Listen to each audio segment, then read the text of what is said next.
Hey y'all, I'm Chris, and this is It Worth It, y'all? And today we are going to do a huge baking day because I am tired of purchasing bread at the grocery store, and Greg has been on me for a hot minute because we have been out of my bread products for a while. So I have some time today. The heat index is like 1,000,000 degrees and I don't want to go outside. So today we are going to stock our freezers and our pantries with homemade bread products. So stick around and I'll show you what we're gonna go through today, so we don't have to buy bread. Here we go. All right, y'all, before we can get started making bread, the tomatoes that were in the batch the video that I showed you last time, they're ready to roll. So we've got to process these real quick, get them out of the way so we can make room for bread baking. I just wanted to show you guys these. They, most of them ripened up nicely. It only took a couple days. So here is my normal bread making day setup. We dragged the mixer out because I can only get one use out of her with a bread recipe because she is not made to make bread. There's my yeast. These are the extra parts.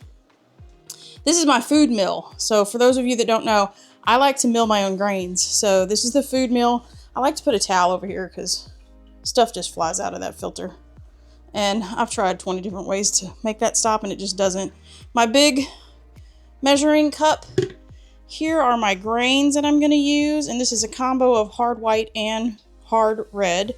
And then this is where the flour goes whenever this guy fills up and there's too much in the bucket. This is an extremely loud process. So what I'm gonna do is I'll just set you up and so you can kind of see how the grains go in and whatnot. I'll voice over if I need to, and we'll go through this process, but I'm gonna mute it because it's really loud and my adult supervision is taking a nap and I think I'm getting ready to end his nap real quick. So I start out with 8 cups of grains because I know that if I mill this much, this container will be full and I need to stop the process and dump. And I'm gonna need probably 3 of these today. So next is to start the mill. You always turn it, this one is a Wonder Mill. So this one you have to start it and then dump the grains in and then the flour comes over here. So I've got it set to bread and I like to back it up just a little closer to pastry. I feel like that's my sweet spot on my bread making grinder.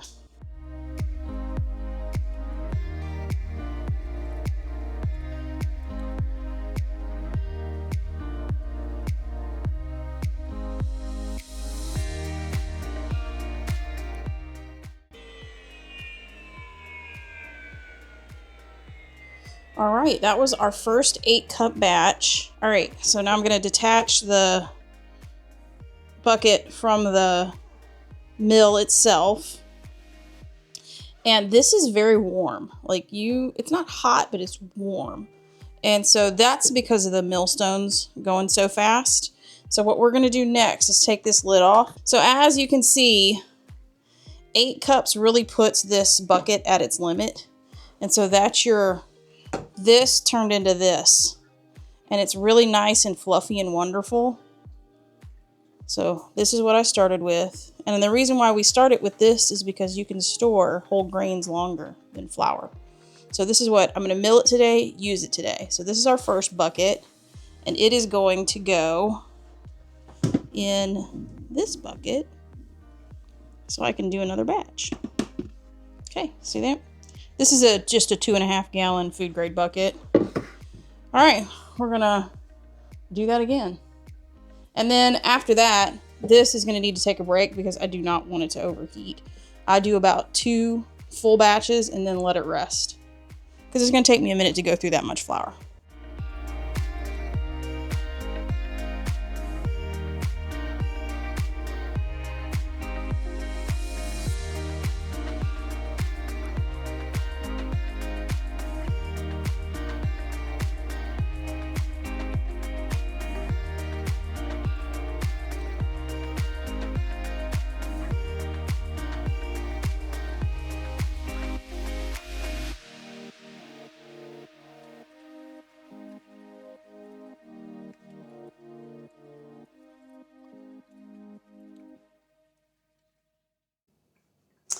So we are set up next to start making our bread dough. So right now we need to proof the yeast. So we're going to use 3 3/4 cups of warm water. And I don't have necessarily warm water, but I've got tap water that I just filtered out of my Berkey. I actually filtered it last night because I knew I was going to do this.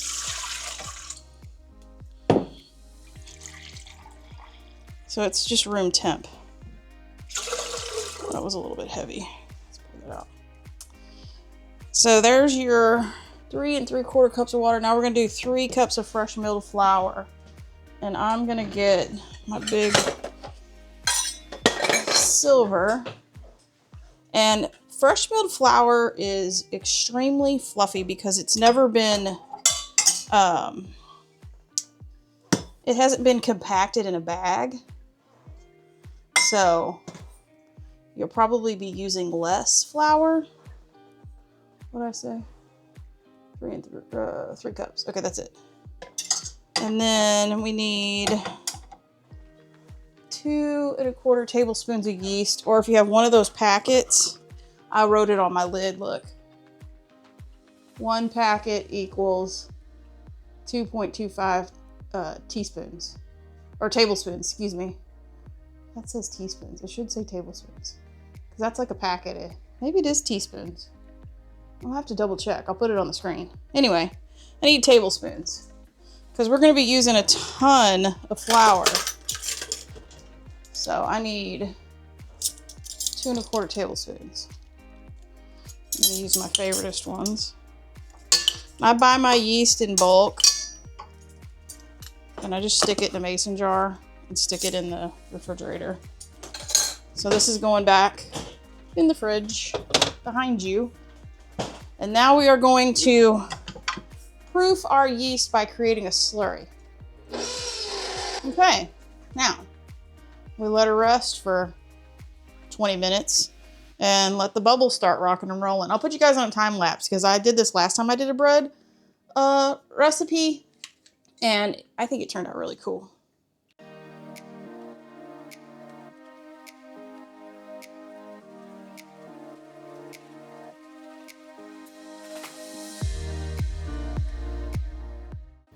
Look at that action.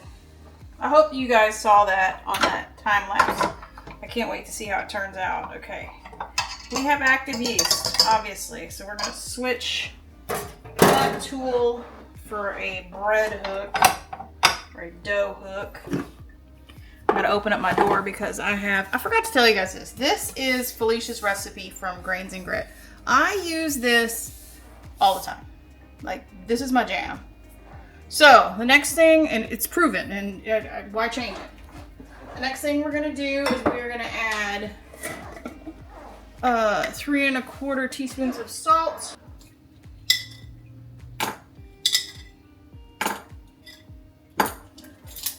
6 cups of flour, 1/2 cup of honey, 1/2 cup of oil.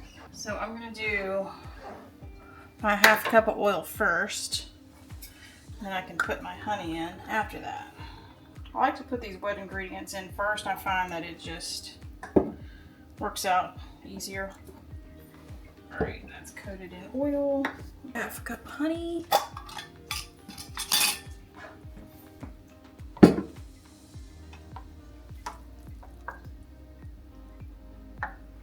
Okay. Some salt in there.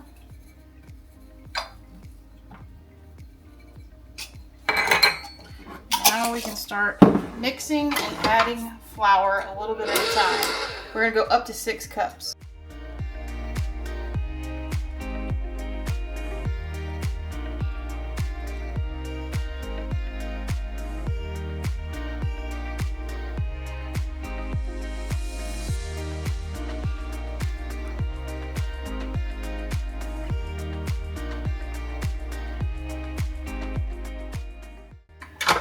Y'all, this flour smells so good. Okay, what I like to do at this point is pull my bowl off of here because this hook does not go all the way down and it does not get everything off the bottom. So I like to take it off and just double check that everything is off the bottom. Because I've had it to where I've had big old clumps of honey or something stuck on the bottom, and that's just no good. Okay. Now we're gonna put the KitchenAid to the test. Now, I know y'all are like, Chris, that's like really wet. Yes, it is. And that's on purpose because this flour has to hydrate and we need it to hydrate. So this is just gonna, as it goes, you'll see that whenever we get done with this, this is gonna knead for about 10 minutes. Once it gets finished kneading, you'll see how it changes. It's magic, just like that. Pulled away from the bowl, we're ready. All right, y'all, just like that. We went about 15 minutes.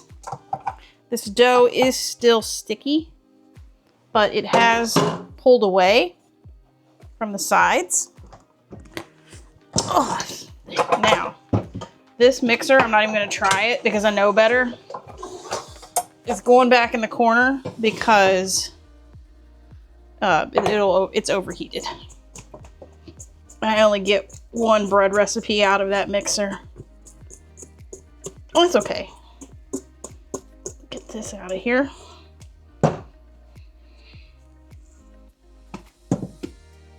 Right. Let's get this shaped.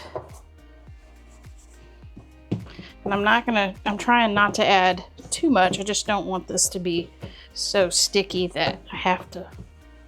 Oh, it's so soft and wonderful.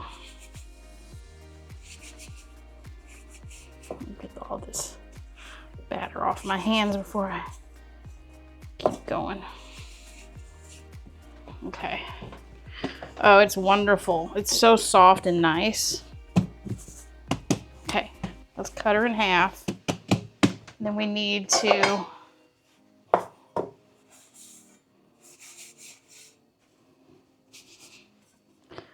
shape these into the, that's close. Shape these into the sizes we need. Let me run, go get those loaf pans real quick because I'm just gonna stretch these out a little bit because then this is the little technique that Felicia taught us how to make sure that you end up with a really awesome bread product.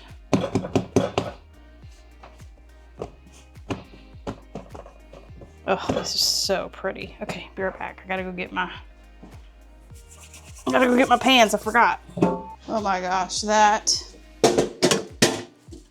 room needs serious help. All right, I'm gonna spray these.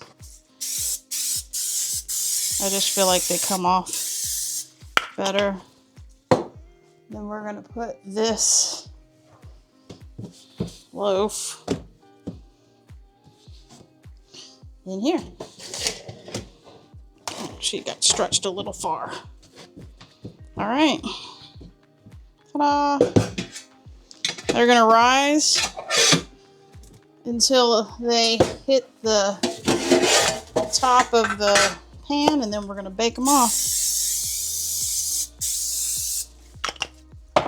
I know ham is probably not your first choice, but it's what I have.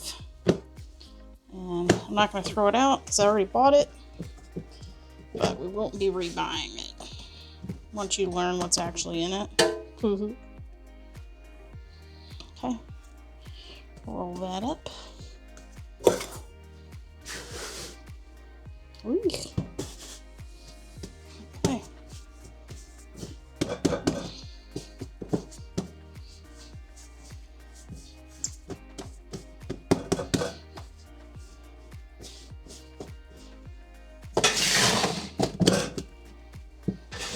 All right.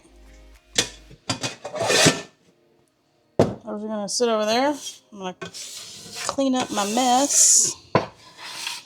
And we are on. I'm gonna get set up for the next project, which is I need Hoagie Rolls. So I need to find a hamburger bun recipe or a Hoagie Roll recipe. So this will be new for me. All right, y'all, we're pulling these out of the oven and they turned out absolutely perfect. They're perfectly square. They did not stick. They slide right out. They've temped at the appropriate temperature. And what we're going to do is we're just going to leave these on the counter and let them cool. And that way we can package them and or probably cut into them. Okay, so what this towel is going to do is it's going to allow these to cool down, but it's going to kind of keep the moisture in. I just like to do this because I feel like they come out better. And I'm going to move these elsewhere so I can start once. I got to cool off. I got to sit down for a minute. Hoagie rolls are next. I found an inspiration recipe. I cannot wait to cut into those, but they have to cool for several hours. So I'll bring you back, and I'm sweating. I'll bring you back whenever it's time to do hoagie rolls. So we have given the KitchenAid the time she needs to relax and enjoy herself so we can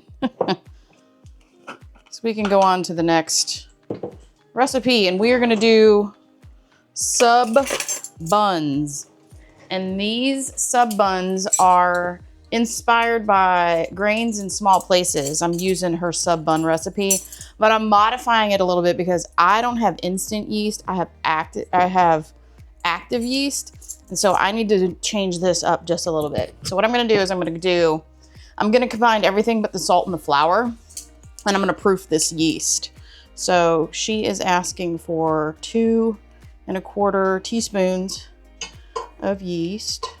So 1 packet of yeast. And I did confirm this teaspoons is 1 packet, not tablespoons. I think Felicia at Grains and Grits does tablespoons because that is a huge recipe. And spoiler alert, I tasted the bread already and yum. Okay, what do I need to do? I put the water in there already. I'm not going to put the salt in because the salt will actually kill the yeast. I need sugar, 2 tablespoons of sugar. So I'm going to do honey, and I'm going to 1, 2, measure with my heart instead of a measuring cup. 3 tablespoons of olive oil. We'll measure that. 1, 2, 3. And then I got the yeast in there. So we're just going to combine all this, and we're going to let this proof for about 5 minutes. So I'll bring you back. While this is proofing a little bit or activating that yeast, I'm going to measure out 4 cups of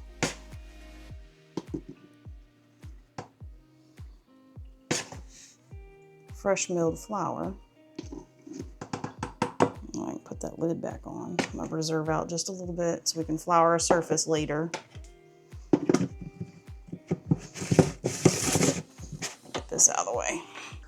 Okay, so now we are going to add the flour in. I'm going to do about half just to get it going.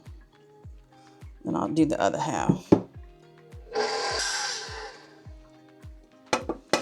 And like before, I'm gonna need to, excuse my reach, y'all. I'm gonna need to get a spatula because this thing doesn't touch.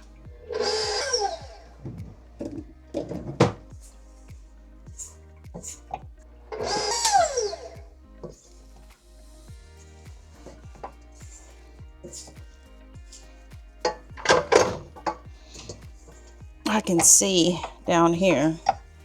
Y'all might not be able to see it because my arm's in the way, but I can see that there's flour left.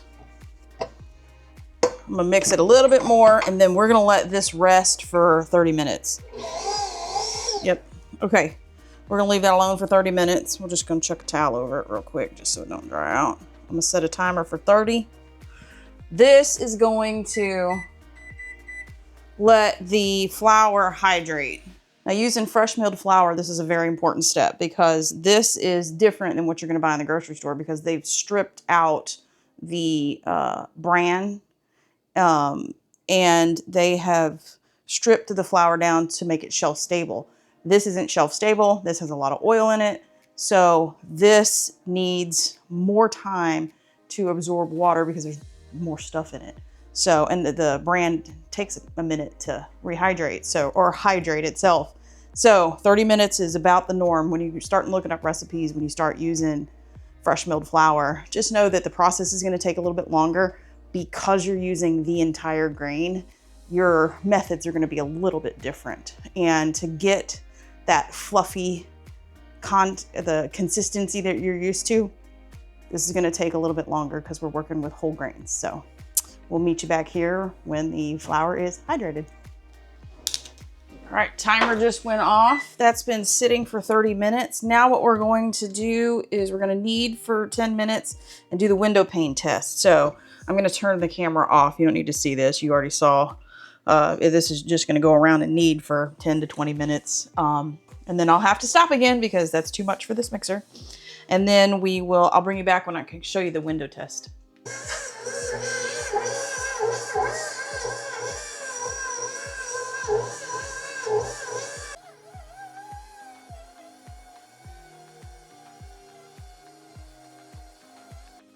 So we have done 10 minutes in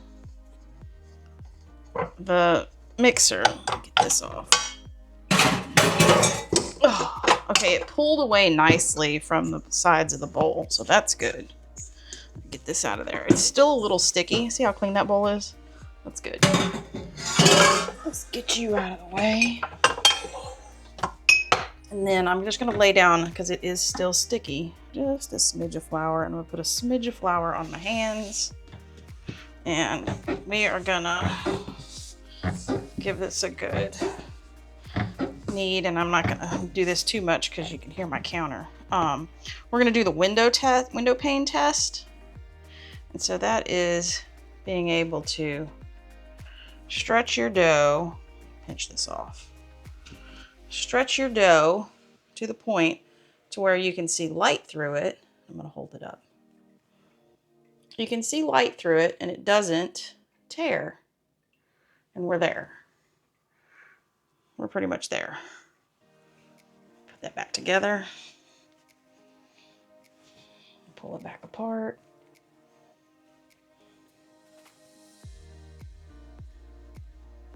Let me see if I can. I'm gonna pull this out of frame real quick. Yeah. I'm trying to pull it even. Yeah, you can see light through it. I don't know if you can see light through it. Let me see if I can move you without getting you filthy dirty. That's not gonna work. Trust me, you can see light through it and it's not pulling apart except where I accidentally ripped it apart. So we are where we need to be as far as this dough is concerned. So the next step is we are gonna spray the bowl with some oil. Spray some oil on top of this loaf, this ball, and we are gonna let it rise. What does it say, for an hour? Yep. We're gonna let it do its first rise for an hour. And you put oil on top of here so it doesn't dry out. So I'm gonna get a new towel. Put that over there, shoving that in the corner. See you back in an hour. All right, it's been an hour. Oh, look how pretty. All right, we are moving on to the next thing. Oh man, that's gorgeous. Watch it. Ooh. Oh, it's so fluffy and pretty. Okay, it says cut into 4 parts. Okay, you can do that. There's 2. There's 4. And then we are gonna roll into log shapes. Oh my gosh, these are so fluffy and wonderful. Let me get a piece of parchment paper and a cookie sheet. Be right back. All right, now we're going to, I guess I'm just gonna do this by hand. roll it. How big do we want the hoagie buns? That's pretty good, huh? Okay.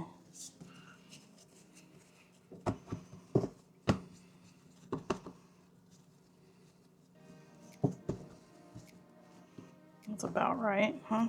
Tuck the edges under.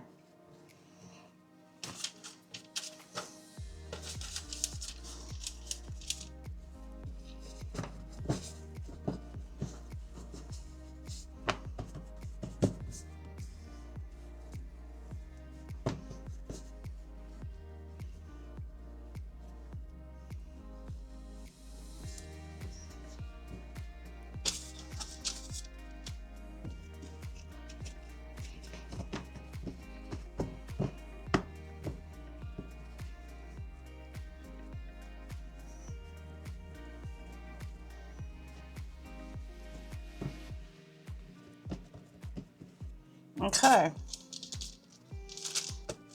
Here are flour out of the way. All right. Now we're gonna let them rise for another 30 to 40 minutes. Okay. I am gonna hit this with just a little bit of spray because I'm just gonna throw a towel on top of this. And we're gonna, whoa, let her go for 30 minutes and then 30 to 40 minutes, bake 400 for 2025. So next step, see you in about a half an hour. All right, our rise time is up. Oh, they look good. I have got the oven preheated at 400 degrees. Ooh, that's hot. We're gonna slide these guys in there and meet you back here in about 25 minutes. All right, y'all, these turned out beautiful. Oh, okay, there we go. I'm gonna, one got a little wonky right here, the way I folded it. Let's temp it. They need to be at 190. Oh yeah, we're good. Okay, so they're done. And they are a beautiful color.